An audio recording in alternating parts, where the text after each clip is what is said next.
Hey guys, welcome back to my channel. If you're new here, hi, I'm Allie, and today I have quite the wild video for you because I am getting more outside my comfort zone with some dark romance. I read Butcher and Blackbird earlier this year, I believe. I can't even remember at this point.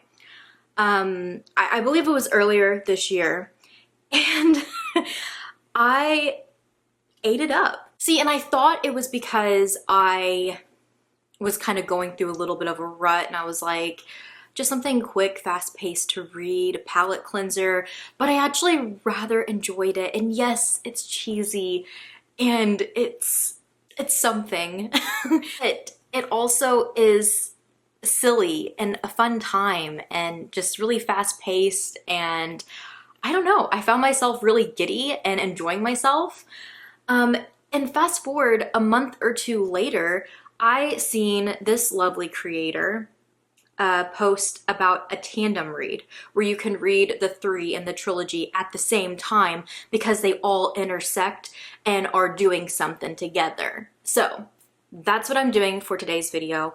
I am all over the place for now. It's a busy day. I don't have a whole lot of time right now to even film this. Don't mind me if I'm winded, if I'm talking really, really fast. I've moved locations 3 times, so now you guys just get my messy bedroom because I need to clean it really bad, and it is what it is. But I moved 3 times because my cats were being so loud, and then I closed the bedroom door and they were pawing at the door. So they are both in here with me now, and hopefully it won't be too loud while I just try to get this intro and first part of the video done. But if you hear noises around me, it's my cats. Also, since we're doing a tandem read, I have all books here. I actually got the collector's edition from Target for Butcher and Blackbird, but I did have to get these two at Barnes, which I think this is... yeah, you can see where the old barn sticker was. I need to clean that off of the third one. She actually has a new book and like series starting in the fall. So depending on how these go, I might be picking that one up too. Is the Ruinous Love Trilogy by Bryn Weaver. I don't know how many books she has or if this is it. I am very new to dark romance. Over the years, I've read romance. It's not my favorite. I read them once in a while for like a palate cleanser or if I'm just in the mood.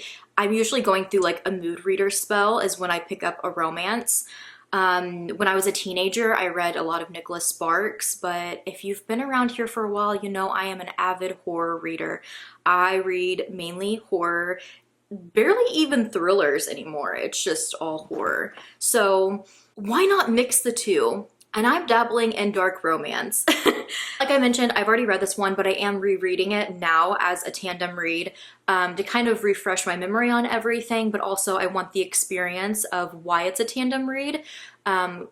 Certain chapters will go along with one of the next books. So yeah, again, I'm using that creator's tandem read, and I'm gonna see how it goes. See if all the chapters like match up and all of that. I have my notebook here with it of like what I'm hoping to read today. I'm hoping to kind of make it like a 3-day event type of ordeal for me too. So it's a pretty fast pace and like squished together as a tandem read. So it's just back to back to back. If you didn't know, this is about pretty much 2 serial unalivers who meet and gradually fall in love. And you might wonder, why would you like that? It's dark and twisted, but these are serial unalivers who go after the bad serial unalivers. You have to make them a little hero status, I guess, there. Hello, Sloane and Ronan. I can't even remember what Sloane does. I know she has kind of like a business job, but we pretty much just get the parts of her life that either have Ronan in them or have her taking on her next victim. These are gory. They go in detail about things that are going on. There is a lot of triggers, but this author is amazing and makes sure to put content and trigger warnings right there in the beginning, so please check your triggers. You know that Sloane has a best friend named Lark who comes into play in the second book, and Ronan has three brothers whom he has a restaurant called Three and Coach with. He is the chef, while his older brother Lachlan, who's in the second, has a mysterious job, dark job, that we know very little of. We know from the first book that he helps Rowan. Was I just saying his name wrong this whole time? I don't know. You guys, I'm so scatterbrained right now because I'm trying to rush this. Lachlan has some type of dark, mysterious job that we don't know about yet. Sorry. But we do know that he helps Rowan find his targets for his next victim. I'm trying to be careful about what words I use here. They also have another brother called Fionn, I believe, who is in this one. And since this is a tandem read and I'm trying to do like a 3-day ordeal, I wanted to do a little matchy-matchy with the makeup. I'm kind of doing a new shape style. Don't know how I feel about it. I don't think I'm loving it. I like the pink, the matchy-matchy, but I was bored, so I was just playing with makeup. Part 1 is Butcher and Blackbird, chapter 1 through 12, and I read that this morning. Obviously I've already read this, so it's kind of already there with me. For the experience, here I am again, so I thought I would talk about it. This is the part where I tell you there is going to be spoilers. Otherwise, I feel like this video would be no fun. Am I gonna give everything away? Probably not. We'd be here for days.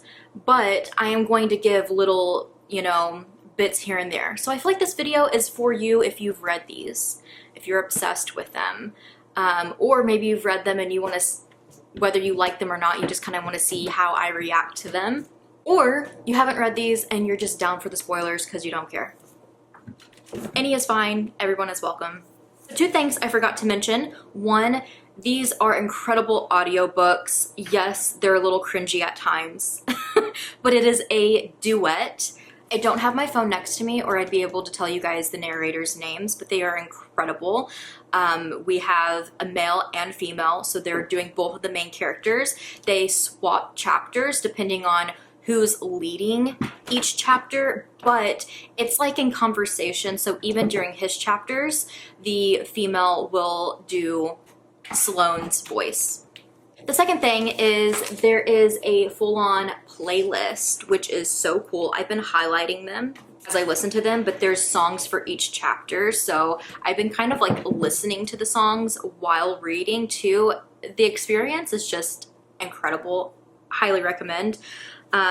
There's actually one chapter that I actually just read that I remember from last time, where Sloane is humming Knives Out by Radiohead, but that's a song for the chapter 2, so I had it playing while it said she was humming it. Just things like that I just find so cool. I am a sucker for playlists from authors of like what they were listening to while they were writing it, or what they feel like are songs for these characters, what those characters would love or listen to. I'm a sucker for it. So definitely am listening to the playlist as I go with this tandem read. So it's taken me a little bit longer to read them, because sometimes I have to like pause and finish the songs before I can go to the next chapter. So the first couple of chapters, we are being introduced to our main characters. Sloane is in the middle of one of her, maybe I should just call them events. This is when she is going for the attack on one of her victims, and it doesn't go as planned, and she ends up not only being able to unalive the victim, but also she gets trapped for days until Rowan shows up, because it's also one of his targets. Not only does he find his target taken care of, but he finds a trapped Sloane, and they have like this little like cutesy banter moment. There's also already spiciness going on. He's thinking very heavily of her and how she looks and how she acts, and the fact that they have this huge, huge, deep, dark secret in common also. And that's when Rowan invites Sloane to a little friendly competition where annually, they will be given the same target from his brother Lachlan without Rowan cheating, to go after the same person, and that being said, whoever attacks gets the target first wins, which she agrees to do.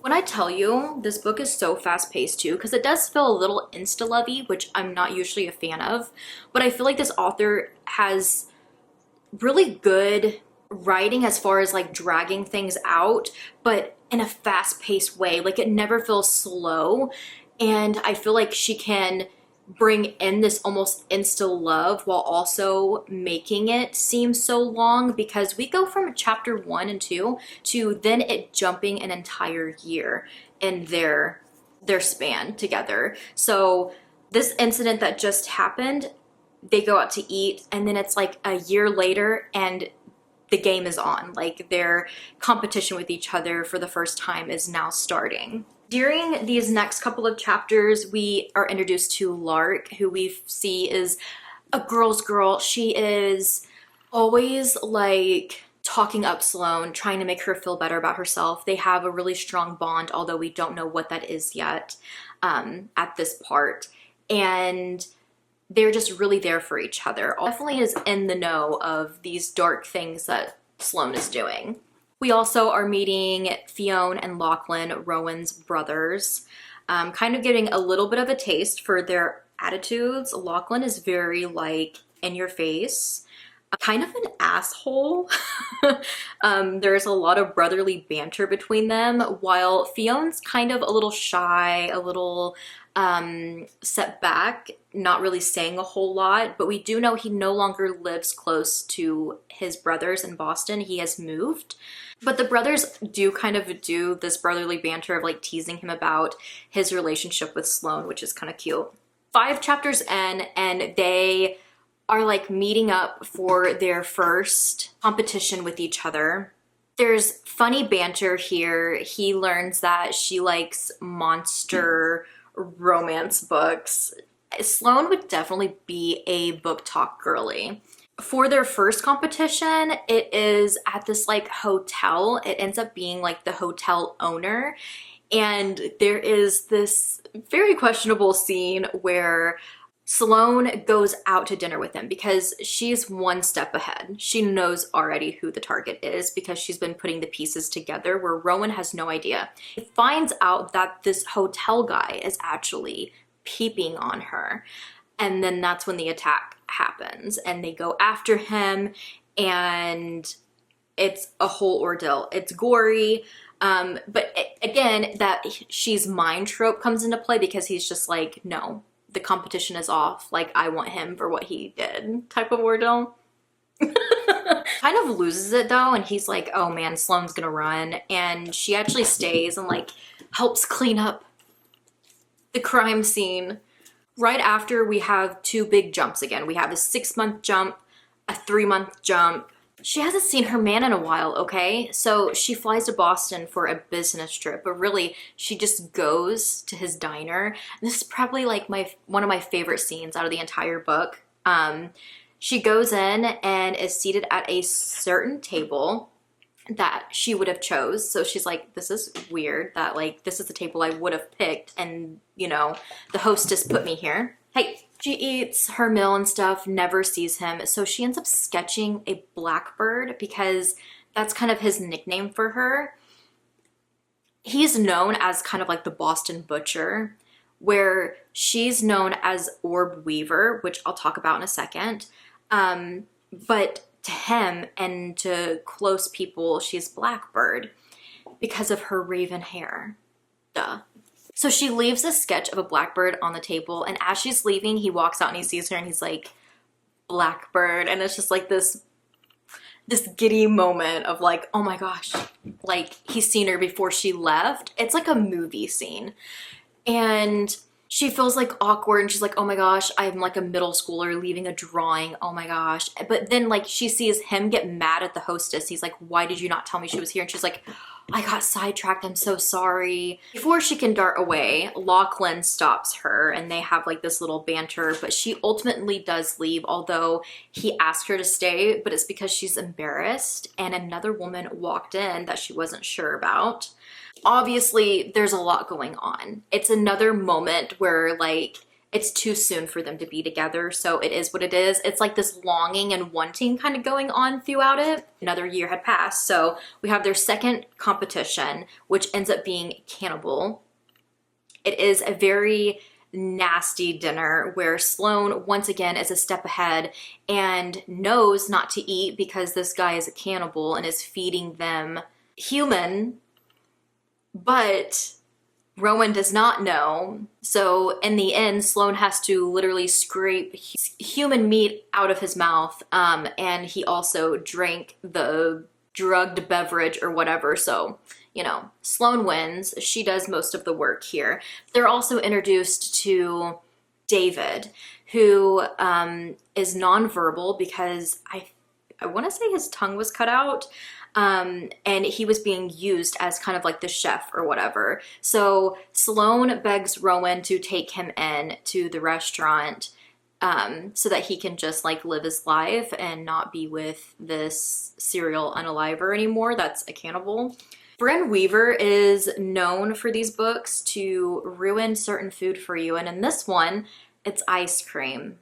I wouldn't say it's ruined for me, but it was a pretty gross scene.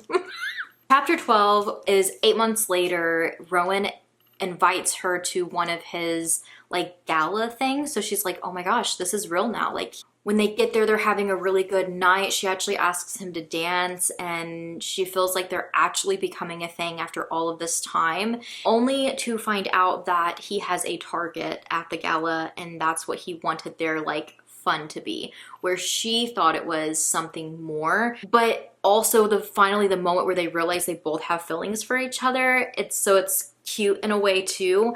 But he gets a emergency phone call that one of the kitchens is in dire need of help. So there's a lot going on in the first 12 chapters. And one thing before they left off was she said, I lied, by the way.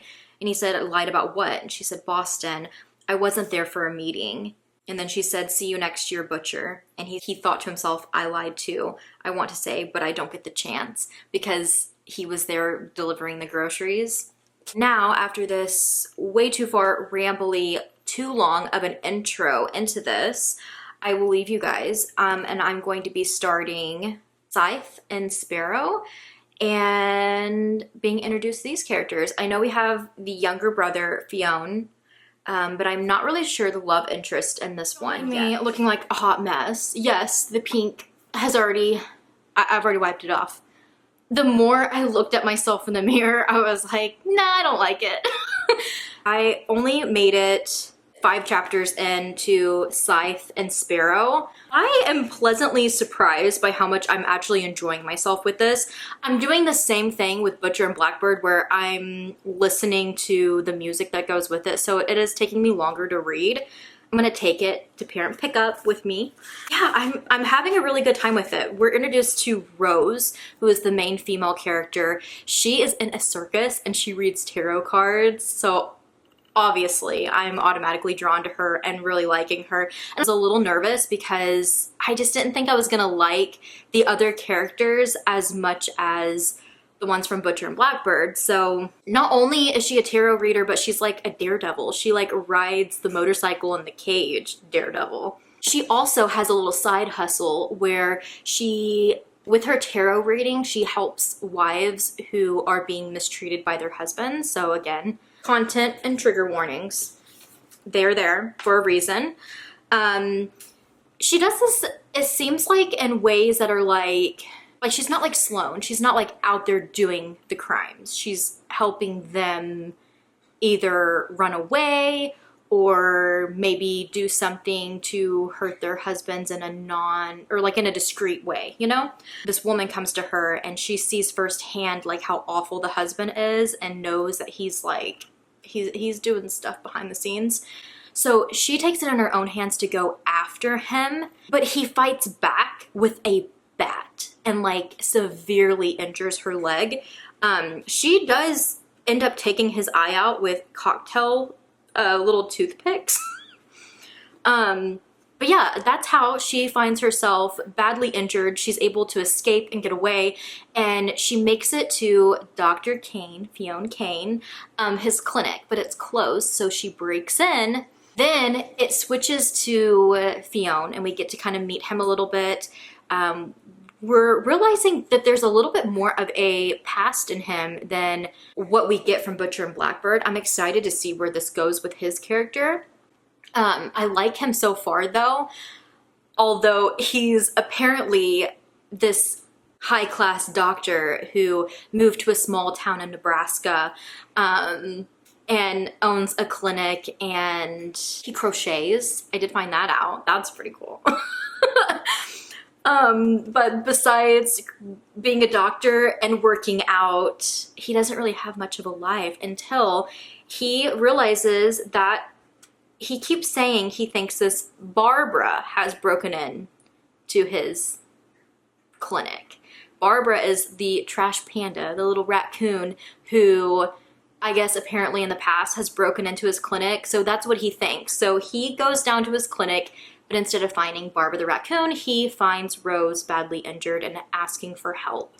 He's very discreet with her, getting her to the hospital, and he sees her bike, so he automatically says, like, I think it was a bike accident, but it's not until after her surgery where he promises, like, you know, your leg's gonna be fine, and all of that. And they're kind of having, like, this little banter back and forth. This kind of seems like it's going to be, like, more, like, feisty, sweet type of romance where, like, he is very nurturing and caring and very just calm, and she's very like out there. And Rose stays in the hospital for a while, and like her circus family comes to visit her, and they tell her that they have to move on to like the next city, so they do have to leave her behind to recover. Obviously she doesn't take this news very well. She's released and she goes back to the campground to live in her RV, and Fionn beats her there. And catches her before she falls going up the steps to her RV, and then he persuades her to come and stay with him because like he's like, it's gonna be easier on you and your recovery and stuff. And the whole time he's like, oh my gosh, why am I doing this? Why? Like, I'm a stranger to her, she's a stranger to me, like she doesn't know me, she could hurt me, you know. And they kind of have this banter in their heads, but also to each other, like, you're not gonna hurt me, are you? So it's kind of funny in a way, and kind of asking questions about each other, but she's kind of being very short with her answers. Like, she joined the circus when she was really young, and he's like, oh, so you decided to leave home? And she said, no, I decided to leave. So it's kind of making us see like she didn't really have like a home or a place she could call a home, some type of bad past there as well. And we also get our first actual mention of him explaining who Barbara the raccoon is. It is much later than I expected. I've been home for quite a while. We had dinner. We've kind of been chilling. I have a minute by myself to film, so I thought I would, because we're starting to get into the cringe spice. So I'm like, you guys, I need a minute. I think I left off like around chapter 6 with you guys. We're starting to see more of Fionn's relationship like with Lachlan, his brother. Find out about an almost fiance named Claire. But we're starting to piece together a little bit of why maybe he is the loner he is and why he went to Nebraska, maybe to get away from like a past relationship. He also goes to attack the guy who attacked Rose, and then he like kind of has like a self-realization moment, like, this is not who I am. I'm a doctor, for fuck's sake. I chose my profession specifically so that I could right the wrong I can never take back. I am a good man, not a dangerous one. I don't know about you, but then that leads me to, what did he do? There's a really cute scene when he gets home. He hears like Rose kind of like talking herself up to do something, and he's like, do you need help in there? And It's like with her bandage that has, you know, like those sticky bandages, almost like when you get taped down with like an IV and it hurts like a bitch to take off. It's like something like that. And so he distracts her and they have like this cute little funny moment where he's like trying to take her mind off it, make her laugh, and then he just rips it off, and it's really funny. Next day, Rose bumps into the man that previously a nurse, Naomi, had talked to her about her husband and said he's an awful guy, blah, blah, blah, blah, blah, like I'm stuck, and decides like this guy is sick, like he's hitting on her. And then he takes a phone call from Naomi and is like, you better be home when I get home. I'm going out tonight, but you better be there or you're gonna regret this, like threatening her and stuff. So what does Rose do? She buys a hunting knife and then she sneaks into the back of his truck. And then when she gets out in the middle of nowhere, Fionn starts calling her and it spooks the guy that's driving. And so Rose is just kind of like, ta-da, and stabs him like in the side of the neck. It's a bloodbath that turns into her calling Fionn saying, you know when you said I could call you for help anytime, I need that. I'm cashing that in now. And then he shows up to that. Very trusting of her. We have a bunch of trigger warnings in this section as well. Very gory. You know, to unlock somebody's phone, their eyes have to be open. So eyelids, and then there just happens to be a staple gun in the back of the truck. We also got some insight into why Rose is the person she is. Fionn comes home to an empty house and he goes to her room and is kind of a little nosy looking around, and he finds like these different plants and letters that she has been receiving. He's like, who is she getting these from? And they keep calling her Sparrow. And then he sees that they're like thank you notes, like thank you for helping me find my wings, or thank you for helping me spread my wings and to leave and stuff like that. So he's kind of starting to piece together that she's been doing this for a while and that she is targeting these bad men. He then goes to the suture stitchers, which is his weekly crochet class, and finds that Rose is already there and that she's met the suture stitchers. And not just that, she's crocheting too, because she is apparently a crocheter. And she asks these older ladies if the yarn she has is the right weight for her project, which is a sex swing.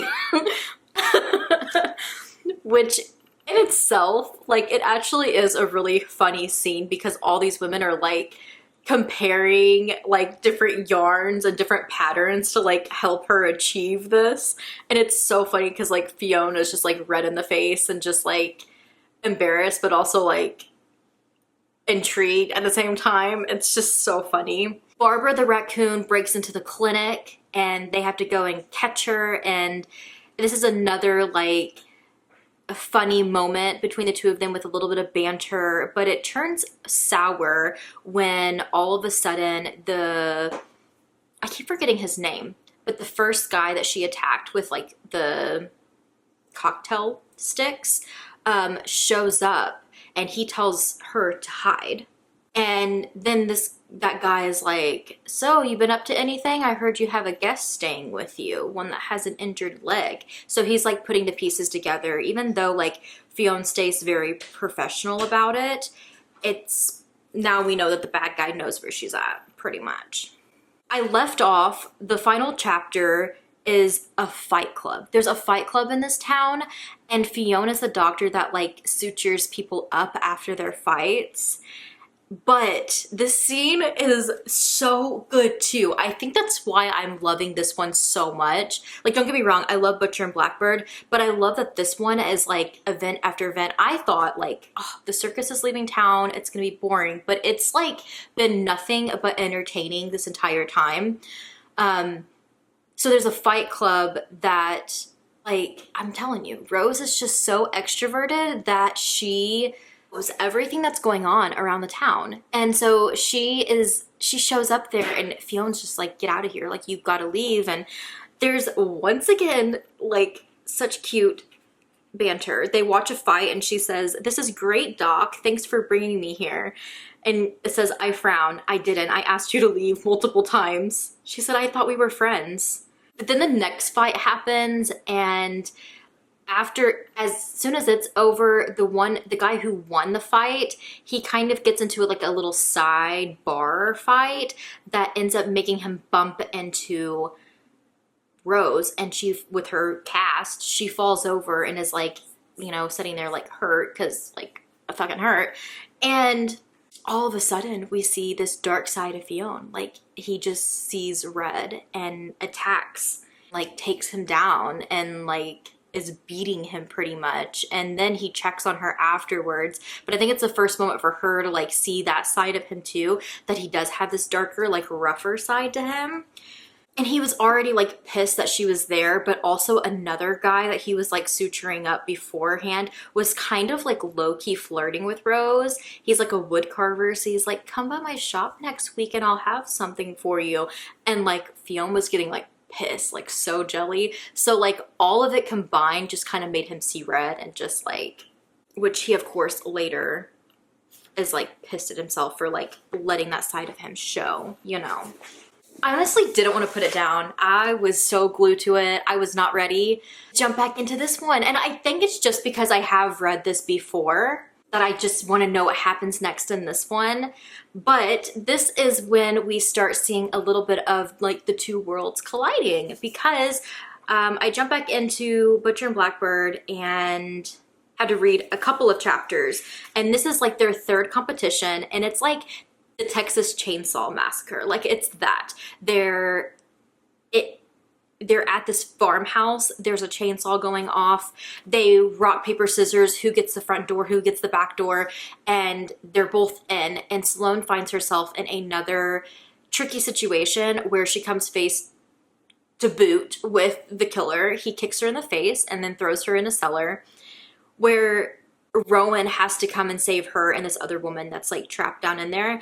And she's like beat up. Like, she has a boot print on her face. Her shoulder's dislocated. Like, she's pretty beat up at this point. He's like really concerned, and they share their first kiss. And then he says, "Be safe. I gotta go handle this." And she's like, "What?" And he's like, I have to go like take care of this guy who hurt my girl. Or I have to go get revenge on the guy who hurt my girl, or something like that. And they do take care of him. This is a scene that I read somewhere that the author was saying was like her most fun to write, because it feels like a horror movie scene. I just kept picturing Jason Voorhees' mom's like mummified head, because this guy, something Mead, it's like the Mead family farm or whatever, he has his mummified mom's body in the house, and Sloane gets it and starts pretending to be his mother, and he just like strokes out on them. It's quite the scene. If you can tell, I'm having so much fun with these books. Once that's taken care of, Rowan is taking Sloane on the road to Nebraska to see his brother, who's a doctor, Dr. Fionn. So that's how these two kind of link. They're on their way there. On the way, they're kind of being flirty towards each other. There's some spicy thoughts about each other. And then when they get there, they are greeted with Rowan's greeted with a crutch to his face by Rose, who doesn't know who he is and just thinks it's somebody breaking into Fionn's house. Then you jump back into the third book to kind of have the same rundown or play-by-play of what just happened. So taking place from when Rose gets the knock at the door. There's a little bit of a repetitiveness there, but I feel like she does it in such a clean way that like you're not bored if you are doing the tandem. Like, you probably won't even, I feel like if you're reading these like standalone, it won't bother you at all. But even as a tandem read, I'm like, oh, this is going to be kind of repetitive, but it's really not that bad. I feel like she puts bits and pieces in each of them to make them different, but together, when you read both of them, you have like the whole story. It's really cool because, you know, in this one, you're seeing Sloane and Rowan's point of view, and then in this one you see Fionn and Rose's point of view, and it's just kind of cool. You can kind of see the three of them, Sloane, Fionn, and Rowan, trying to stay like a little secretive about like their hobbies, because Rose isn't fully in the know of that, even though Fionn's like, I mean, she's the one that we could trust with that, with her activities. But she gets patched back up and sent off, and then we are left at the end of this of Rowan kind of teasing Fionn, like, just have fun. Like, you can still have fun with this girl. She's gonna be back at the circus when she heals. Like, this doesn't have to be a commitment. It doesn't have to be like Claire. Like, just have fun. We're also left off with the point of view of Fionn, who is hearing noise come from the spare bedroom. Which then takes us back into Butcher and Blackbird. I have a few chapters I have to read in this one, we're definitely diving into the spice, although it's sweet right now. Rowan is trying to watch himself, but he is helping Sloane after her nap kind of like take a bath. So he's like drawing her bath and stuff, and it's just like a really sweet moment, although like he can hardly contain himself.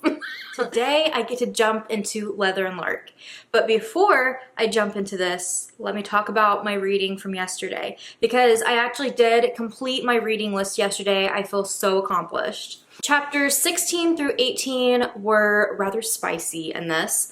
I'm reminded that I don't really care for spice in books. These are probably, though, the spiciest books I've read.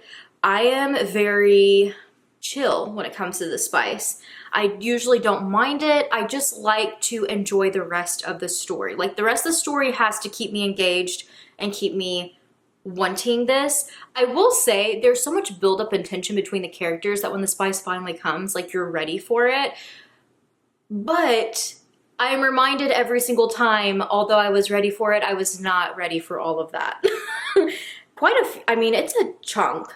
I mean, to get to the spice, like, yeah, they have like these, you know, thoughts about each other and stuff and little comments here and there. But like, I will say there is a lot of buildup till you actually get to like the full-on spice scenes. So if you're cringing earlier in the book, just wait. One thing about this is that since it is their first time, this is when Sloane sees Rowan for the first time without his shirt on, and when he turns around, she sees that the little raven note or drawing that she left on the table many moons ago that we talked about, which is one of my favorite scenes. He actually had that raven tattooed on his back, which is so cute. Them kind of having a little bit of like a morning banter and then saying bye to each other, and then he is taking Sloane back to Boston. We have like this period of a time jump once again, and this was the first one that I was kind of bummed about, because she stayed with Rowan for 2 weeks, but we don't get any of those details. And not that I really want the smut, because that's probably what it was, but I'm sure that there's moments there that I would have appreciated.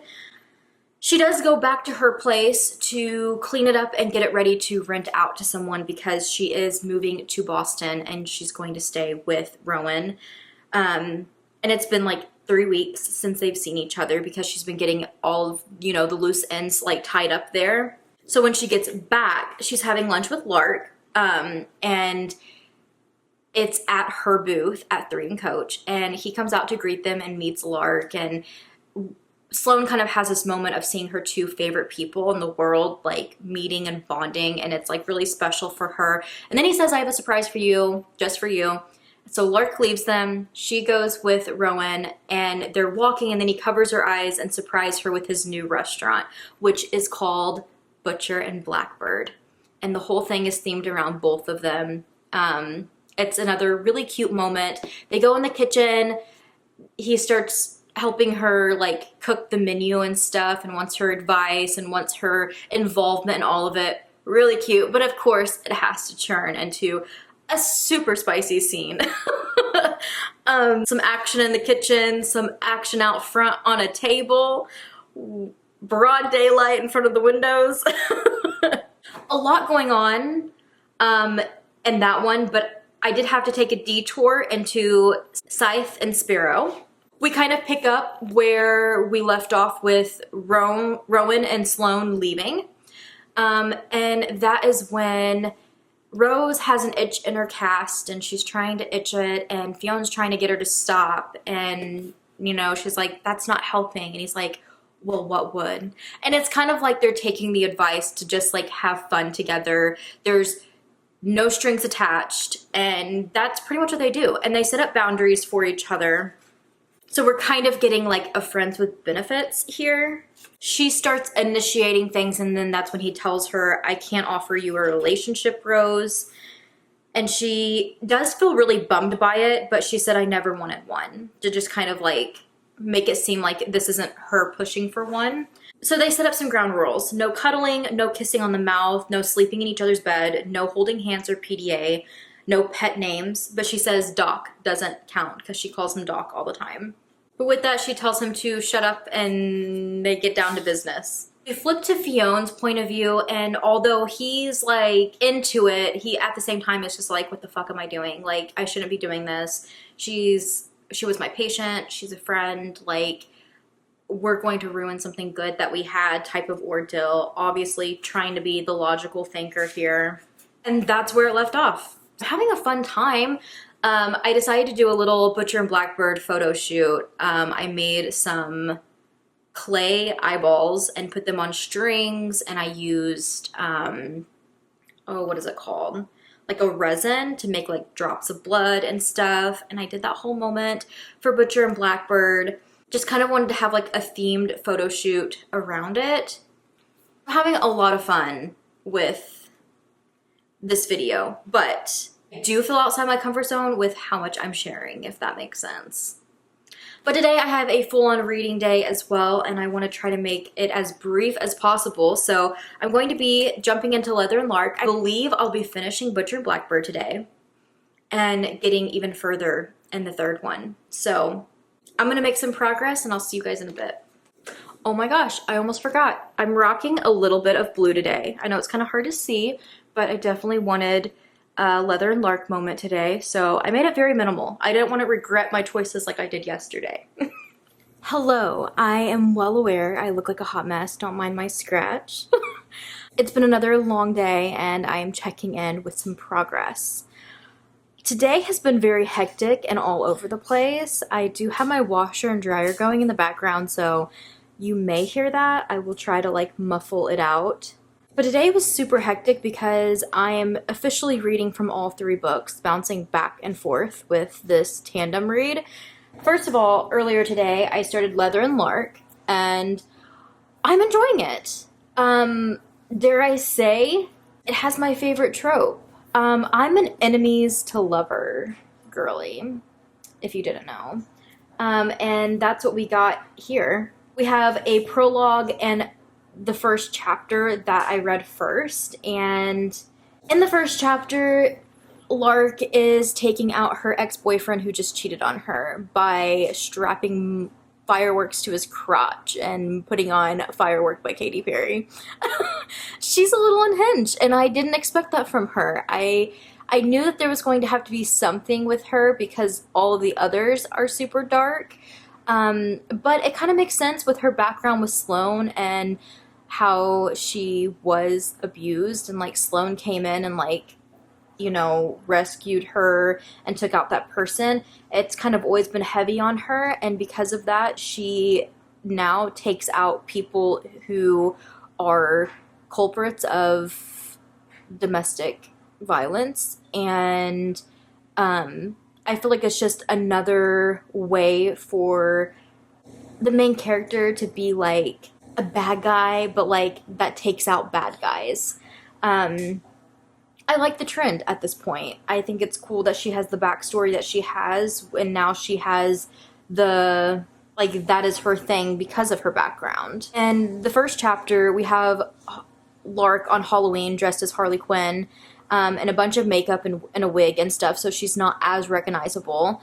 And she is taking out one of her targets who has been up to no good, and it goes wrong. and she ends up having to try to like take him out like with her vehicle, so it's like a head-on collision type of ordeal.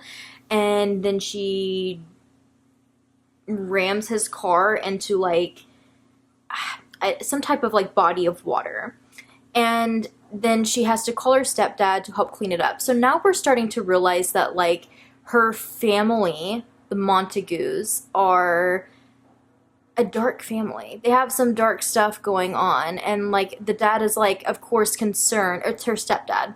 He's like concerned, but at the same time he's like, Meadowlark, anything for you type of ordeal. And he tells her about this company, Leviathan or something like that.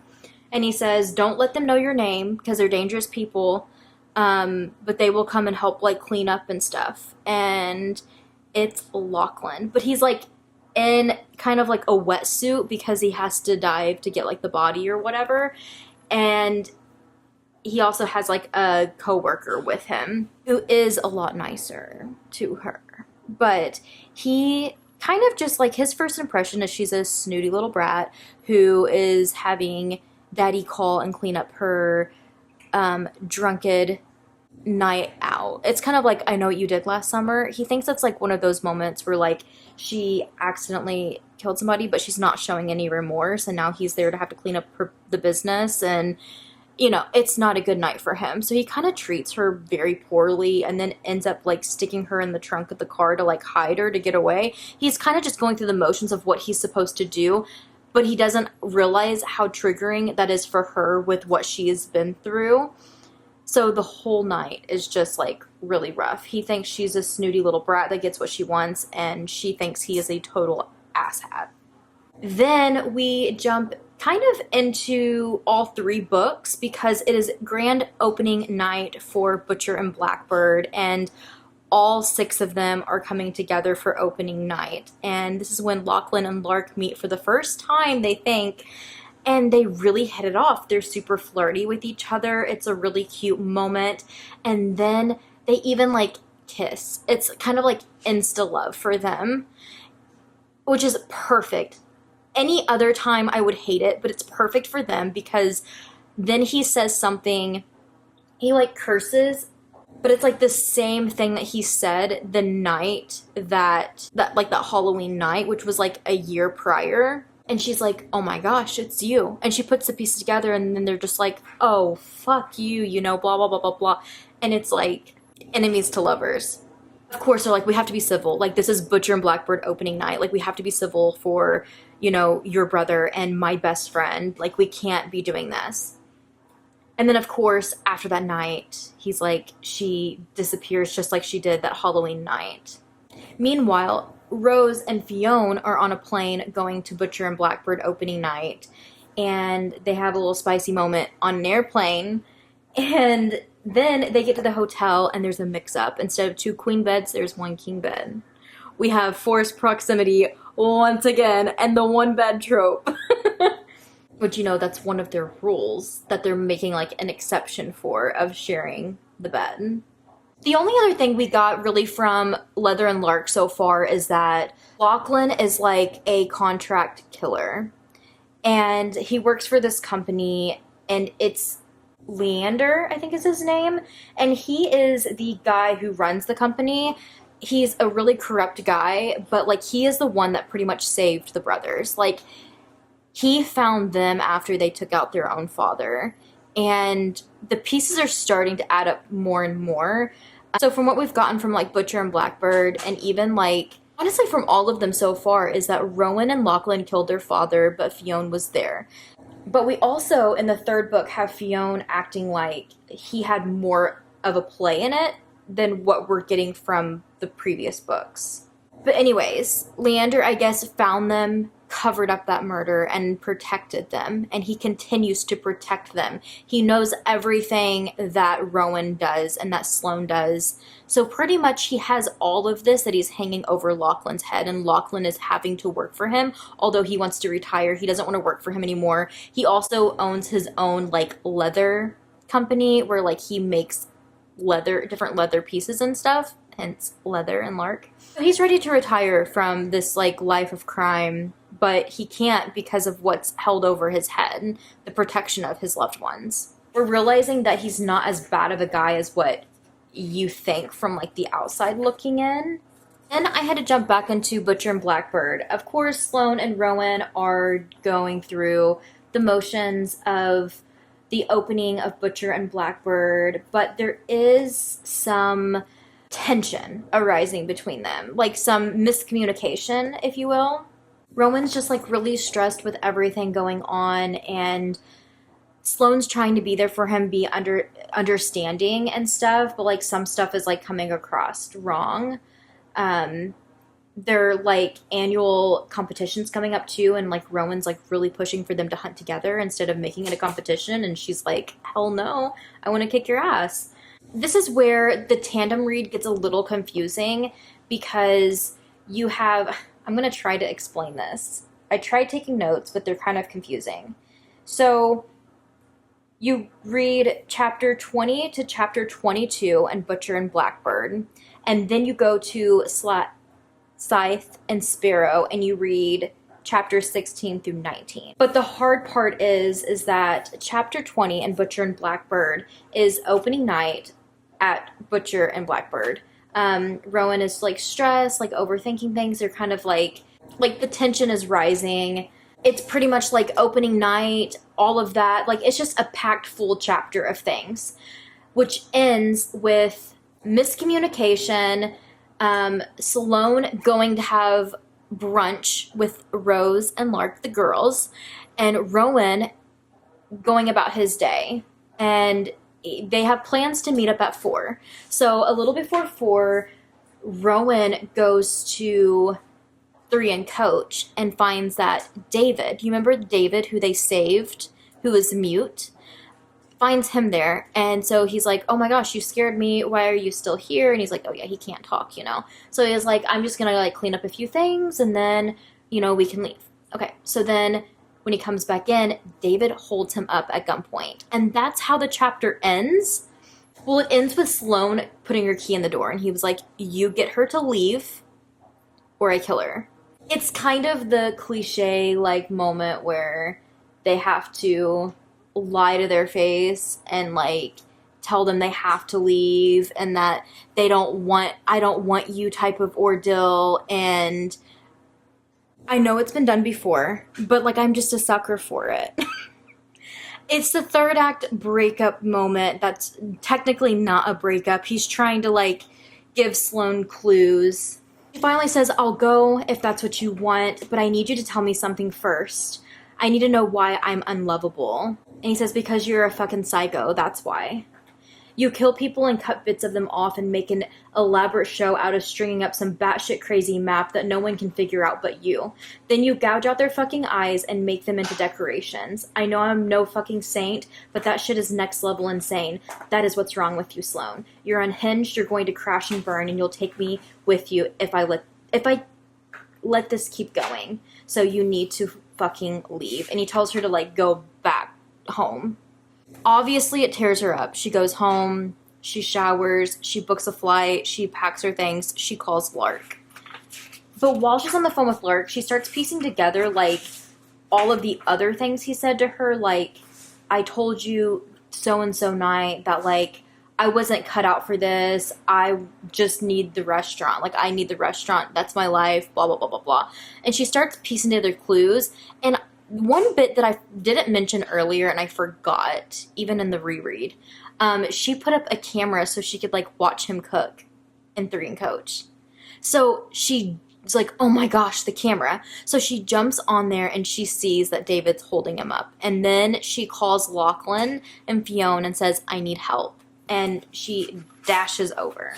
She kind of, like, plays into it with David because he's already, like, he's full on, like, ripping skin off because he's a cannibal. He is, spoiler, but, like, he was working with the cannibal and that's when they saved him, but little did they know that he was just as bad as the other guy. So here he is, like, taking Roman's blood and putting it in his wine and drinking it and, like, eating pieces of his flesh. Ugh, gross. But he's also talking about, like, how much he wants Sloane and how they can work together and how he can take her and she can be his girl. So obviously, like, really getting underneath Rowan's skin.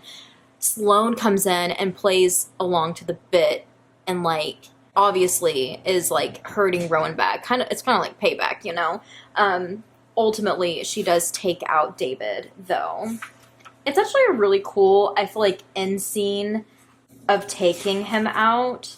And then they have, like, their little patching up moment where she's like, Rowan, you broke my heart. And he's like, I know, I fucking love you. But this is the confusing part, because then you jump back into the third book. You read chapter 16 through 19, but here's the tricky thing, is chapter 16 starts with the girls' brunch. So this is the first part of the tandem that was like a little like, oh, like we're going way back. But I do think it picks up rather fast. At brunch, they kind of just talk about, like, the tension between Lark and Lachlan, and she's like, oh, it's nothing. You know, she kind of just, like, plays it off like it's not a big deal, blah, blah, blah, blah, blah. And then they leave, and then that's when Sloane and Lark get off the phone, and Lark texts Rose and says, oh my god, can you believe it? Like, Rowan broke up with Sloane, and they're, like, plotting his, you know, death, pretty much, because they're so pissed. And then that's when Rose talks to Fionn about it, and Fion's like, something's not right. Like, I have to go help with my brother. My brother's in danger or whatever. And then he leaves. And then it just kind of goes straight to Fionn coming back home and saying, like, I helped patch up my brother's arm. They're okay. Him and Sloane are safe. And then we have kind of like a little spicy moment between Rose and Fionn. And then we're back with them for a little bit. They go back home to Nebraska. Rose is Matt Cranwell, the bad man I keep referring to. He confronts her about the other guy she killed. And I'm like, I know what you did. You better watch your back type of ordeal. And Fionn takes her leg cast off. And he offers to give her the number of, like, a physical therapist around the Nebraska town, and she's like, no, I really need to get on the road, because she's afraid that what Matt Cranwell has on her will get back and, like, frame Fionn. So she's like, I just need to leave. So she leaves and gets back on the road, but she tells him, like, I would love if you would come check up on me and make sure that I am, you know, healing and doing okay. So they kind of are pretty much, like, sticking to the friends with benefits, and he's gonna come and visit with her. And 1 month later, he goes and checks up on her. And I'm so excited because we have the circus. She's at the circus. He comes and visits her, but she has somebody in there running on the treadmill that he gifted her for physical therapy. And he thinks that, like, she has a thing with this guy. And he's like, well, I mean, we're not exclusive, but, like, still, he's jelly. But come to find out, it's her next victim. She was like, I called Sloane and she told me how much, like, of this drug to, like, give him. But he still hasn't, like, passed out yet. I don't know what to do. And shortly after, he ends up, like, running off and getting impaled by something. I don't know. And Fionn, like, finally is just like, why do you do this shit? And she breaks down and she tells him, like, her past. How bad her mom and dad were, how she stayed with her grandma who owned the tarot deck that's so special to her, and her grandma took care of her for a while because her parents were so bad, and then how she was in an abusive relationship as a teenager, and just kind of this whole opening moment with her backstory, letting him in, and he's like, go home, pretend like you're asleep, you were never here, I will call the cops and take care of all of this, and he does. And then they stay together. There is moments around the circus, a hide and seek at the circus that turns, again, rather spicy. A little too spicy for my liking. Definitely a play on a concession stand with cotton candy, and yeah. That is my update on my 3 couples. Add to it, the last chapter I just read, chapter 4 in Leather and Lark, it says the Phantom, and it's somebody else. It's a different character. And he talks about revenge. He talks about knowing Butcher and Blackbird and everything they did, and he wants his revenge on them, so he's going to take it by hurting their loved ones, Lachlan and Lark, because of them, Rowan and Sloane, hurting his loved one. So it's somebody from Butcher and Blackbird. Like, okay, More plot, more story. I'm liking this. To break up the spice a little bit. Hey, you guys, that's my long update. And I will check back in with you guys tomorrow for day 3, which is hopefully the final day. I don't know if I can pull it off or not. I'm just being completely honest with you. But it might be a 4-day thing. We'll see. Hello, welcome to day 3. Last night I did finish Butcher and Blackbird. So I feel like 2 major things kind of happen at the end of Butcher and Blackbird. Well, maybe 3. First one being, after another spicy moment, Rowan has a tattoo appointment. And it's kind of like a surprise because Sloane draws out a Butcher and Blackbird, so like a raven and like butcher knife together as like a tattoo design that she has him get tattooed. So it's like a surprise tattoo to cover up the scars on his arm from the attack. We also have some banter between Sloane and Lachlan because Sloane and Rowan are leaving town for a bit and Lark is moving to Boston. So Sloane is asking Lachlan to help Lark while they're gone. And of course, you know, with their history, that's not going super well, but he does agree, but he says he will not be happy about it. The next major thing that happens is while Sloane and Rowan are away, they finally got that doctor guy that they have kind of had a couple run-ins with. He was the guy that they originally were going to take down together at like the gala night, and you know, that kind of went south.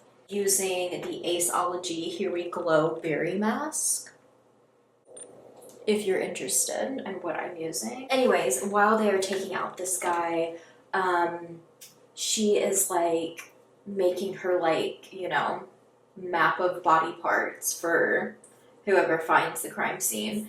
And he makes a joke about her like gouging out one of the eyes again. She's like, I don't gouge, I pluck, I'm very delicate about it, blah, blah, blah, blah, blah. And he's like, well, look at the left eye. And when she goes and looks in the left eye socket, there is something like wrapped up in there. When she pulls it out, it's like a list of like his things. And he's like, I gotta add something to the list. And he adds like Mary Sloane. And wrapped up further in it is a wedding ring. So it's like their proposal. It's a cute little ending, and then we have an epilogue that is the Phantom that I completely forgot about the first read through. I don't know if it's because at the time I didn't have the desire to jump to the second book or what, but we have the Phantom. It's very religious and culty-like. The way this guy talks, we definitely get from this that he is wanting revenge on Rowan and Sloane for killing his brother in a revenge way of getting back to them. So he says, I refocus my attention where it needs to be on Kane Atelier, which is Lachlan Kane's leather shop. I seek his blessing every noon, and I pray my vows at night. Rowan Kane took my brother, and I vow to take his. Also, since this is the Target Special Edition, there is also a bonus chapter, Skullduggery, which is kind of like a little inside joke between Rowan and Sloane. I try to take notes for it. It's 6 weeks later, so this isn't included in this tandem read graphic that I have, so I was like, I don't know where to place this. I feel like I need to read somewhere else because this is 6 weeks later, but just to kind of get a general idea of what it is, it's a little bit of a long chapter, and a good portion of it is a spicy scene I feel like I did not need. I get the joke. Let's just say he's like wanting to help her with her like bookish fantasies, her monster book fantasies, and there is a dragon costume in play. Also, Sloane goes on a girl trip that Rowan sets up with Rose. Actually, I think it's just Lark and then like maybe another friend. Anyway, she is like, she knows something is up, and she keeps calling it skullduggery, like Rowan's up to something. But while she's with the girls, she's talking about like how he has so much friends and family and like a life outside of her, that like planning the wedding has been really intimidating because she doesn't even know if she wants to invite her parents because their relationship isn't like that. So it's just making it really awkward for her. So lo and behold, this girls' trip was all Rowan's plan to take her somewhere and elope.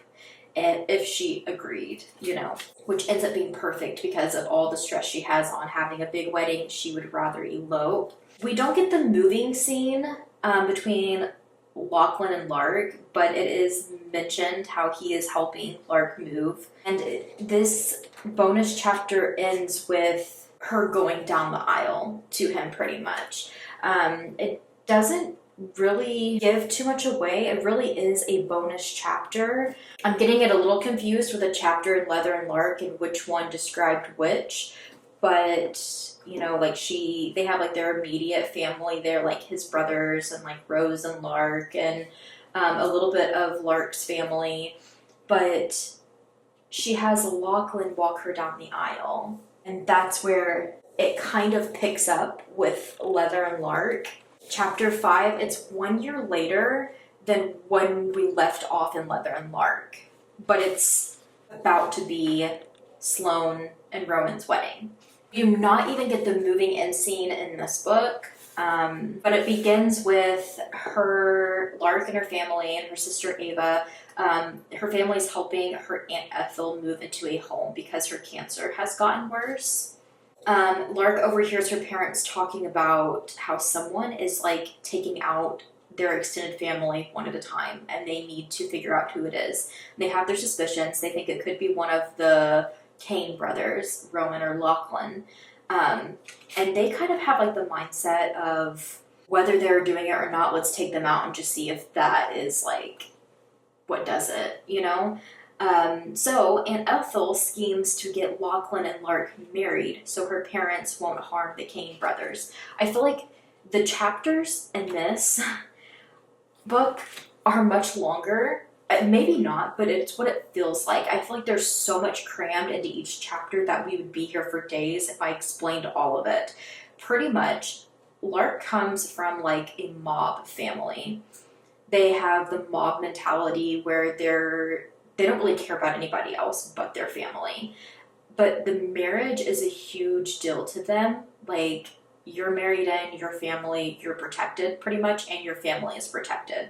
So that's kind of like, you know, it doesn't seem very realistic, but really what is super realistic in these books. I did make a note here before chapter 6. It might be a good idea if you're doing a tandem read to read the extra chapter in the Target edition of Butcher and Blackbird if you have it before chapter 6, because this chapter begins in Lachlan's point of view as he is walking Sloane down the aisle, and they're kind of like bantering a little bit with each other. She wants him to dance with Lark at the reception. There is a lot of funny moments. There ends up being drunken whiskey karaoke. Lark dances with Lachlan, and this is when she also like offers him the whole scratch my back, I'll scratch your back, but like we have to get married. So the offer is we get married and it protects you and Rowan, which means the world to Sloane. But at the same time, like, all will be forgiven from that Halloween night. So, like, your boss will get our family contract back, both of them, and then, like, a deal on top of that. We'll make a deal for your, like, release, your retirement. So, like, it's, like, a win-win for them, but at the same time, they have to have, like, this forced marriage. Lark's stepdad gave her, like, this warehouse type place, and she has an apartment above it that she lives in. We also get a little courthouse wedding, and everybody is besides Aunt Ethel, who I freaking love. Her Aunt Ethel, sadly she is dying of cancer, but she is like, oh my god, the humor that this book needs. She is all for Lark and Lachlan regardless of like what's going on. But, like, Sloane and Rowan, of course, are, like, really confused, like, what brought on this wedding so fast? Because they're completely in the dark with everything. Lachlan moves in with Lark at her apartment with her dog, Bentley. She also asked him to help her take it upstairs, and he wants to use the elevator because that's what makes sense. It's a heavy table. And we see a breakdown moment, some type of past trauma that has caused her to have really bad claustrophobia in like small places, and this is like the first crack in her shield that she's kind of put up to like hide herself from him, that he sees and is just like, there's something deeper to this person, I guess, and he's there for her. The elevator like breaks down and he's like, I'll figure this out, blah blah blah blah, and gets her out of it. But it is kind of like the first moment where he sees, oh, she's damaged, if you will. And then we have chapters of Lachlan trying to figure out Lark. He's realizing that she's not sleeping. Something's really bothering her. She's overworking herself. She's stressed. He sets up a lunch, a double date with Rowan and Sloane to kind of like ease things a little bit. And during this meeting, Claire, Fion's ex, walks in, and like Lark doesn't know anything about her, and like she's being really flirty towards the other brothers, and Fion's not even there. It's really odd, and then she just ends up leaving. But it's funny because like Lark jumps up and goes after her, and then Rowan and Sloane like start laughing about it, and like, you better go get her before she slices the other girl's face off. So we realize here that she's a little jelly. And we also realize here that Sloane and Rowan know a lot more than Lark thinks. They know that she has a dark side and that she's done some stuff. And now they're cluing Lachlan in on it as well. He's also starting to realize, though, that she is jealous towards somebody else going for him. But he does tell her, like, the reason he was so mean to her the first night of Halloween was because that was the night that Claire, I guess, broke Fion's heart, and then was just like making the Halloween party like unbearable for everybody, and Fiona was really upset, and they thought that they were going to be able to get him to move back. That was the whole reason he moved to Nebraska, and that night was kind of ruined for him because he got the call that he had to go and help Lark. So that's where all that tension like started from. As Lachlan is still trying to figure out Lark, he finds her trophies. These are little souvenirs that she has taken from different victims, and they're very odd things, like maracas made out of human flesh, a snow globe with a finger that has a ring on it, like just weird stuff. Oh, and the maracas, the inside of them are human teeth. She has no choice but to like spill her guts at this point, and he's the first person that she's told, and she's like, oh, this feels so nice, I can tell you all about this now. Then we have some chapters where they have to not only face her family and tell them like, hey, we're married now you have to protect the Kane brothers, and by the way, you have to also work with this company again for Lachlan's retirement. And the family is kind of just blown away, but more than anything, they find out that she changed her last name to Kane, which is a huge deal, which I should have mentioned a lot earlier as well, but pretty much her maiden name is Montague. Her dad was Montague, her dad who died, and her stepdad, Kovaci, is his last name, and even though he pretty much raised her because her dad died when she was like 5, she never took his last name, even though he pretty much took that place as her dad and was like amazing to her, raised her, taught her everything she knows. But she still never took Kovaci as her last name, but now she this easily is taking Kane, and it's because she knew that if she did, it would like the marriage would mean more to her family than not. And even in the end, Lachlan is like confused. He's like, what was that all about? Like the reaction and stuff. And she kind of breaks down and doesn't say anything. She says, but I don't reply. I don't take my eyes from the suburban street, places I've felt lost in, places where I've been found, the path and passageways that my stepdad walked me down, the ones where he taught me how to ride a bike, the ones where he taught me how to drive. He spent the time to make his home my home. He did all the things my dad would have taught me how to do had he lived. And then Aunt Ethel says, Lark never took the Kovaci name. She always said she would never leave that piece of her dad Sam behind, but she did it for you. Your wife just broke her family's heart and she did it to save your life. Then they have to go and meet with Leander. Leander? I always forget his name. But he is the guy who owns the killer contract business pretty much, who has all of these things held over Lachlan's head. Is given muffins from Aunt Ethel that were drugged. So he ends up passing out after meeting Lark and agreeing to the terms that he will let him retire as long as he gets the contracts and yada yada yada. And then they start looking into who could be hunting down her family right now, because, you know, people are still dropping like flies, and obviously it's not the Kane brothers.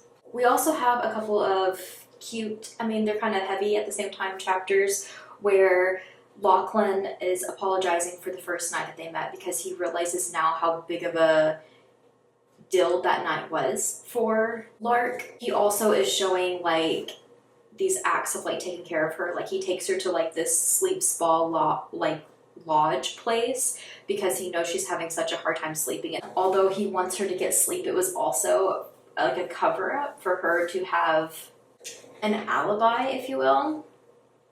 Because he takes her out to this place where the old like headmaster of her school, who kind of brushed things under the rug, everything that happened to her when a past teacher like abused her, the one that Sloane killed. So she kind of gets to have her way with him, and then Lachlan and his buddy kind of do the dirty work of like cleaning it all up and then taking her back to her little spa camp thing. Obviously, this is like a huge deal to Lark, though. The Phantom is calling himself Abe. He comes into Lachlan's shop, kind of getting a little bit closer, meeting both of them. He brings in a leather saddle that was his grandfather's and dad's and says that he needs it repaired. But the narrator, I feel like it's pretty easy to pick up who it is. But the narrator with the audiobook does like this southern voice for the Phantom, so I automatically knew that this was the Phantom, but he's calling himself Abe. And then we have chapters where they are still trying to find clues to who could be doing this to her family. They go to this like party where they're getting like information and they almost get caught, so they have to like go into a closet, and of course he's like scared for her because she's claustrophobic, and she ends up being okay, and she ends up trying to lean in to like kiss him again, and he pushes her away and says like, I want this, but like not until I'm forgiven. Like I want you to take your time, blah, blah, blah, blah, blah. I'm obviously going to be leaving out a lot here. I feel like there's so much that happens in these chapters, and I'm trying to think of like what's the most important to tell or to talk about, since I've made this at this point a read along and I've spoiled the whole thing.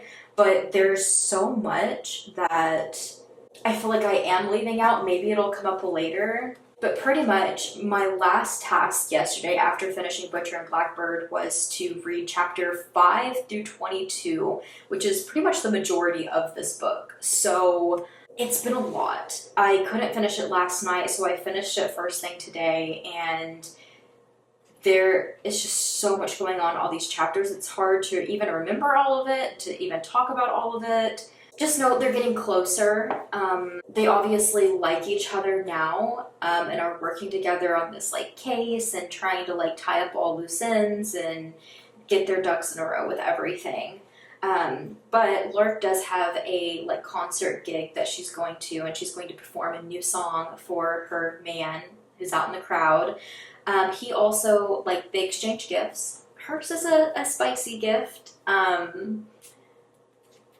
And it's kind of a public spicy scene.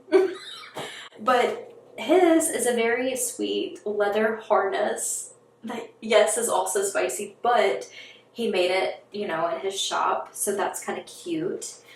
We also have a moment at the gig where, like, one of the people in the band that she's performing with is, like, coming on to her and, like, then finds out that she's married, and it's just like, whoa, I didn't know that happened, and, like, Lachlan is now the jelly one.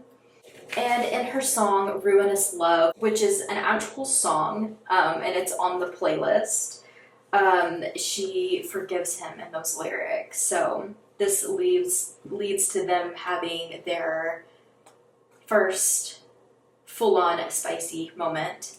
The only other thing that really happens during that time is that Abe the Phantom showed up at the show as well and kind of gave Lark the ick. Between researching and now full-on spice, that's pretty much it. They're still working the case.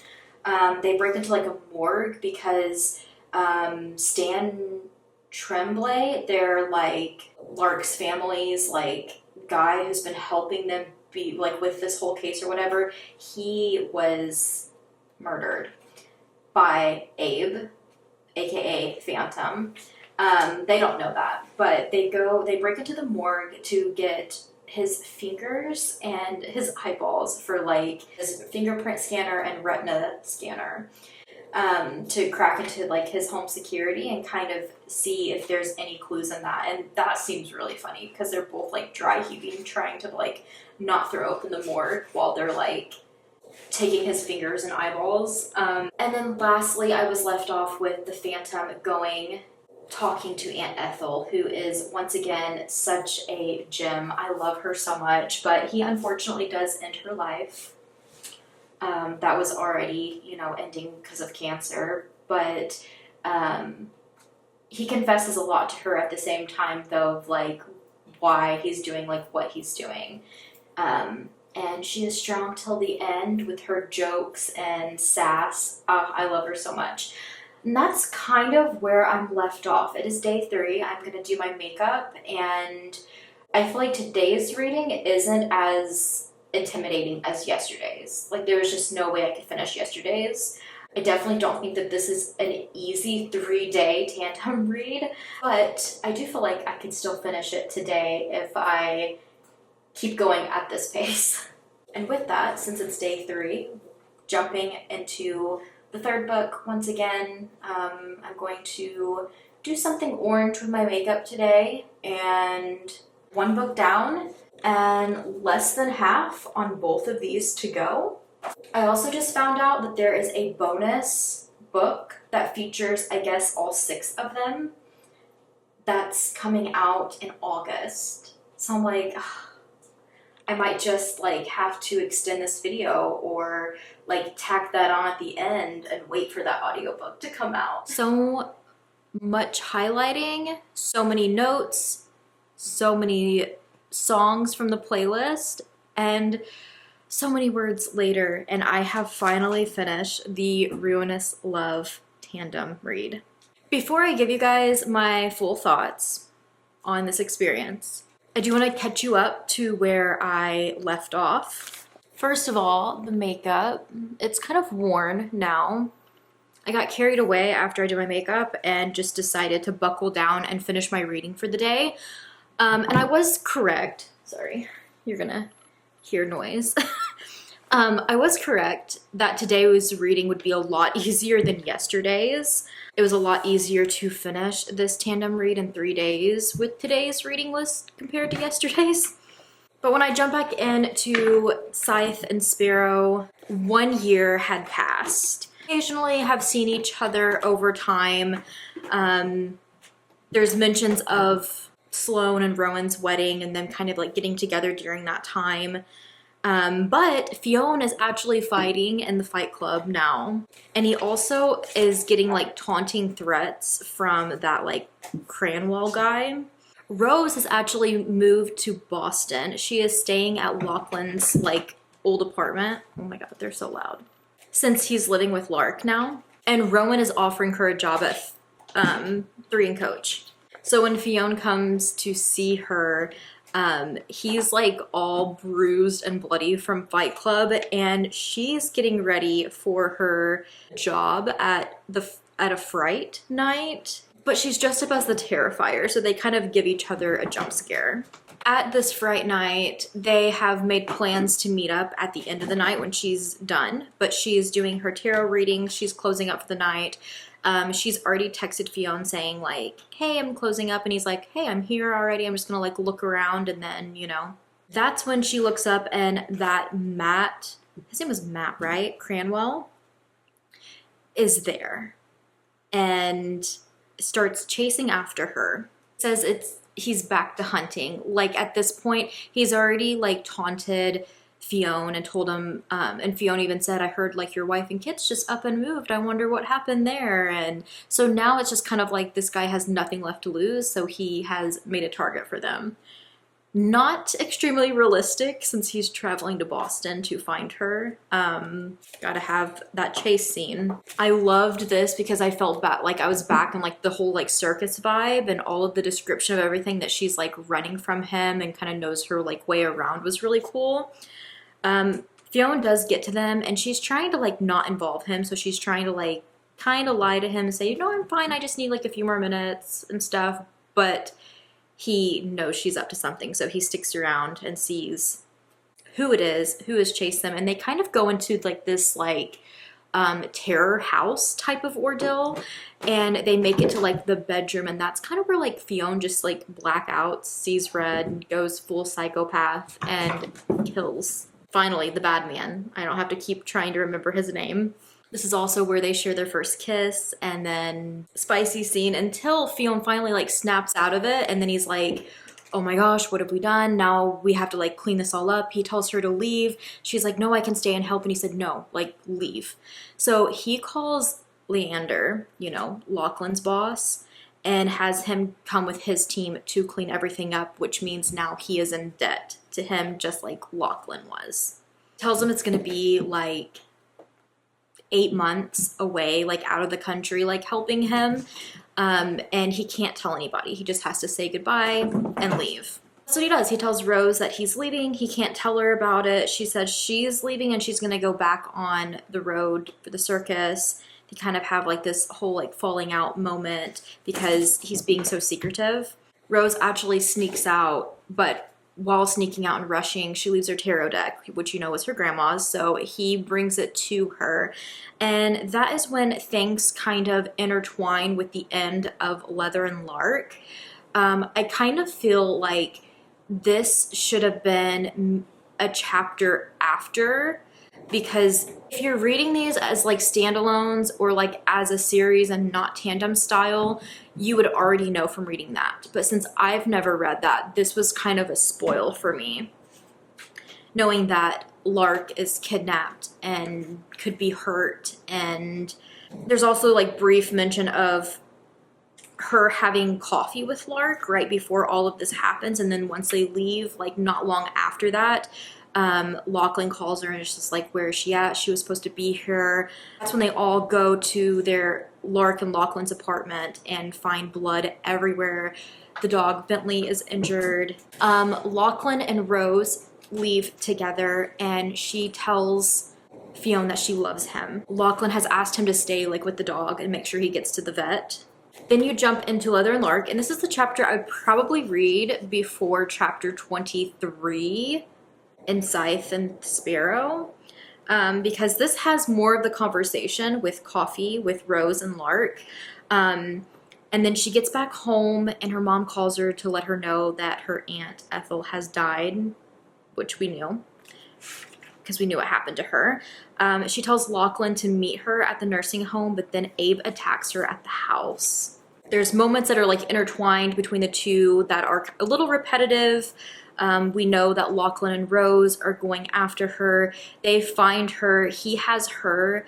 Actually, Connor, Lachlan's friend that's like helped him along the way, he's the one that sends footage from that Tremblay guy's house, the whole reason they stole his eyeball and fingers, of Abe. And he's like, oh my gosh, it's that guy that's been coming in the shop. So they track him down. They also find out that he is Abe Mead. So he is the brother of the guy who was in Butcher and Blackbird at the whole like chainsaw massacre moment that they killed.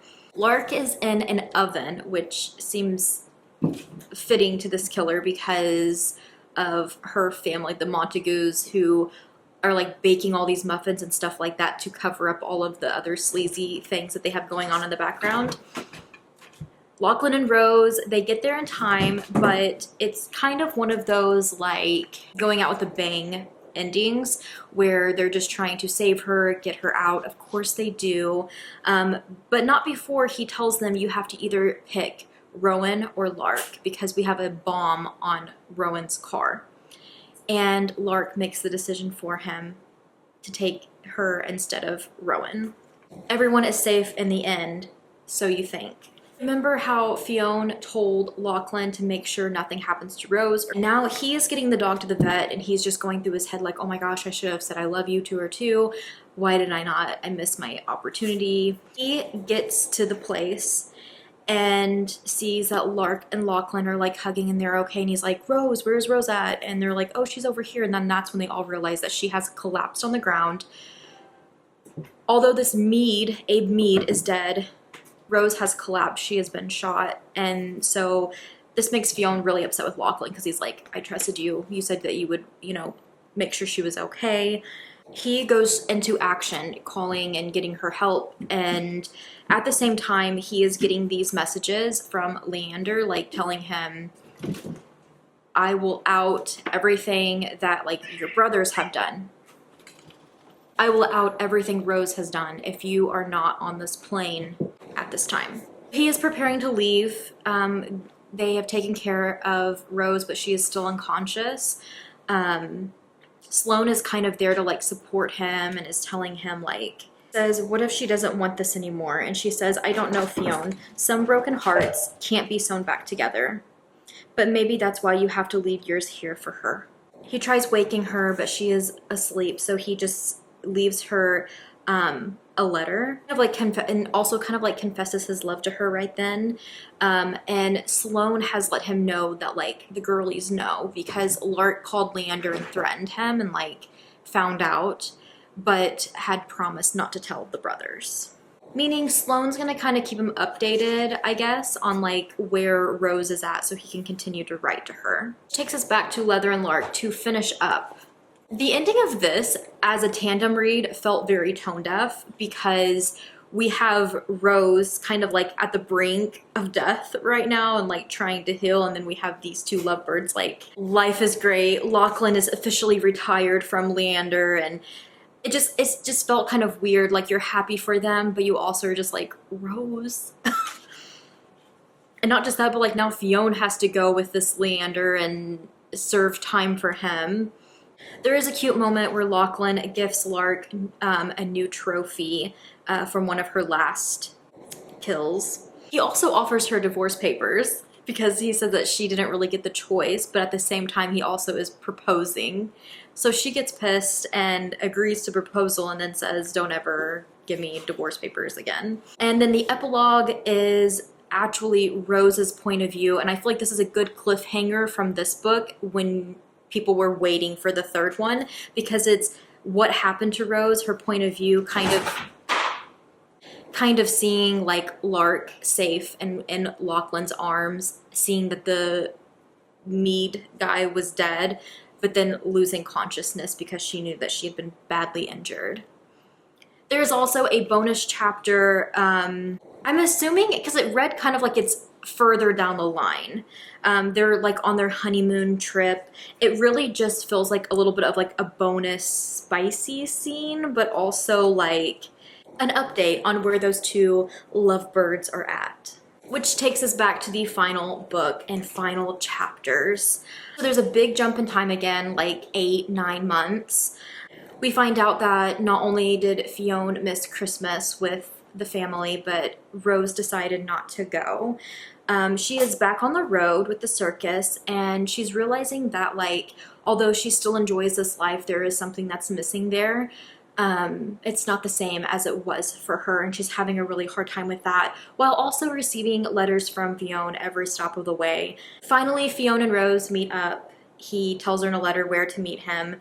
She goes, and it's this kind of awkward moment of trying to rebuild what they had, but they in the end both decide to rekindle that slowly. His time is over with Leander, but he is being offered a position, I guess, in Boston, and that's kind of where she wants to go because she wants to be close back with the girls. And in the end, they are meeting up at this cabin lodge where they are going to be meeting up with the other couples. That's kind of how this ends. There is 2 epilogues and 1 bonus chapter, but they really just felt like again, kind of like a catch up on things. Like, this is where they're all at now, kind of just bonus content for the people who absolutely adore these characters and want more of them. That's what it feels like. The epilogue 2 is them all at the cabin, but an outsider looking at them and talking about them. And we find out that her name is Autumn Bauer, I believe. And she is the survivor, the woman from Butcher and Blackbird who seen everything go down, who Sloane helped escape and get free, and she ran off. It's her. And the epilogue literally ends with her saying, once upon a time, my name was Autumn Bauer, and I have my own story to tell. So I don't know if she's like in future works, if this is one of her main characters, maybe in an upcoming novel. And then we have the bonus chapter, which is Rose's point of view. And it's in the future. Rose and Fionn are working on their new home. She officially has a home that's not on wheels. She's not a part of the circus. And they are married. She's talking about the different photos on their walls. And once again, it's kind of like a little catch up where the characters are now. Spicy. And with completing this, I also forgot to show you guys that this edition has this beautiful artwork of Fionn and Rose together. Love it. He actually proposes to her like in the at the cabin in front of everybody. And that is my tandem read. I originally gave Butcher and Blackbird 5 stars, I believe. It was 4 or 5 stars. I feel like I'm landing at about the same with all of them. I am not a dark romance girly. I'm just not really a romance girly in general, but I could appreciate this. I feel like in the future, if I'm wanting a palette cleanser or I want to dive back into the romance world, I will be going for dark, because I feel like mixing the horror with the romance and even like the way that she puts in comedy with it just works so much better for me. This was, although heavy on the spice, which is not usually my favorite, I really enjoyed these. I enjoyed the characters, the plots around them, how their stories kind of all intertwine together, and I'm excited for her future trilogies where she kind of does the same thing. It's really hard for me to rank them. I feel like there's so many things out of each of these that I really liked.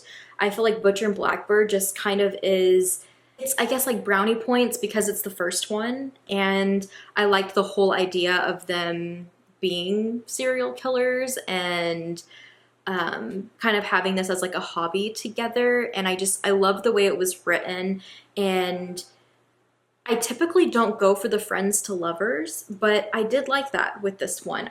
It worked, and I just liked their story together. And I also loved that she really threw in some like classic horror, like the Chainsaw Massacre, and like different nods to those things, because the horror lover in me loves that. Leather and Lark I liked because it's enemies to lovers. There's like the close proximity. I loved her Aunt Ethel so much. I also kind of liked the mob type of vibe it gave. I'm not gonna lie, I am not a fan of music in books. I don't know what it is about it, but it never is a good mix for me.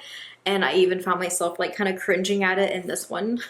Scythe and Sparrow, I absolutely loved. I love circus and clown themes so much, and I felt like she really brought those elements here. I do wish there was more of it, but I appreciate what there was in this. I love the tarot readings. I love Rose as a character. I feel like she's one of my favorite out of this group. Definitely made for an entertaining ride. I love the Suture sisters with all of the crocheting. I appreciate out of all of them too is the fact that like the couple dynamic, usually when you read from an author, their couples start to kind of seem like the same people over and over again, which in some cases I'm guilty. I've liked that.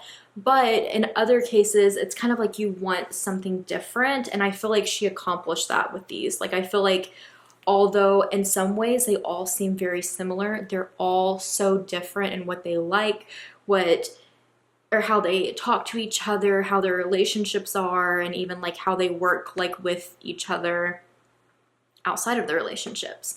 I really like the uniqueness that she brought to each character. With that being said, the tandem read I think was great. I think putting it in 3 days was a lot. It's a challenge, but it's fun. It's fast paced. There is amazing music playlist with this that is just like a bonus. I made sure I listened to all of them and I absolutely loved them. It was quite the ride. I would probably tack on more reading on the 3rd day, not what I did with the 2nd day, because the 2nd day was a lot. Then kind of changing up those chapters that I mentioned. Chapter 23, I think in this, I think kind of spoiled some of the ending of Leather and Lark, which again, if you've read all of these like as they came out or one by one, wouldn't be a big deal if you're now wanting to try the tandem read. But if you're going like me, only reading this one and these two being new, it was a little bit of a spoil for me. But all in all, I would definitely recommend. I think it was a fun time. I loved how much these all intertwined. I feel like it takes so much thought and so much work in that process to be able to do that.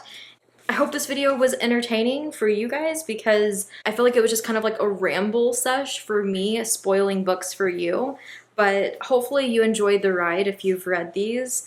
I sometimes feel like my reactions are maybe not good enough, but really I was just so determined to read these in 3 days and be able to complete the tandem read that I kind of wanted to save a lot of my thoughts for the end. Either way, please let me know if you have read these or if you've done the tandem read or are thinking about doing it. And maybe let me know who's your favorite couple or which book you like the most, or maybe what character out of all of them you like the most. But now, before I end this vlog, I have to wait until the continuation novella comes out. I'll listen to that and then I'll give you my thoughts. I'm tired of this emotional swing. Love the awkward silence has a nice.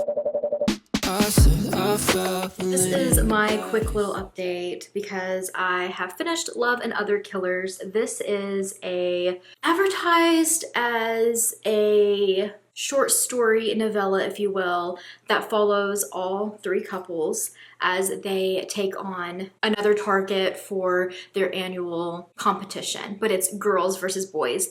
It is a fun little novella, but definitely is just kind of like a little treat for the fans. I was intrigued because the beginning said something about this connecting to her new series coming out in September, but unless Autumn Bauer, the girl from Butcher and Blackbird who's Sloane's seen at like the cabin situation, is involved in that series, I don't see any type of introduction in this, unless I'm missing something. This really just followed the 3 couples taking on their target. Again, fun little cute novella, a little spice thrown in the mix, but overall just a lot of their banter and personalities coming out that was really cute. This is where I also apologize because I have edited the video this far and I've edited it so many times and it's still almost 2 hours long. I'm so sorry, but I hope you enjoyed. Let me know if there's any other books out there that I should try the tandem read on.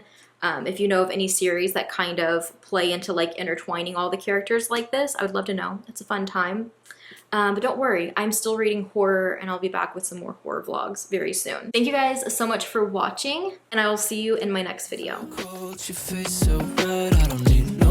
Burn a moment in my head. I don't care at all. Can we just break bread?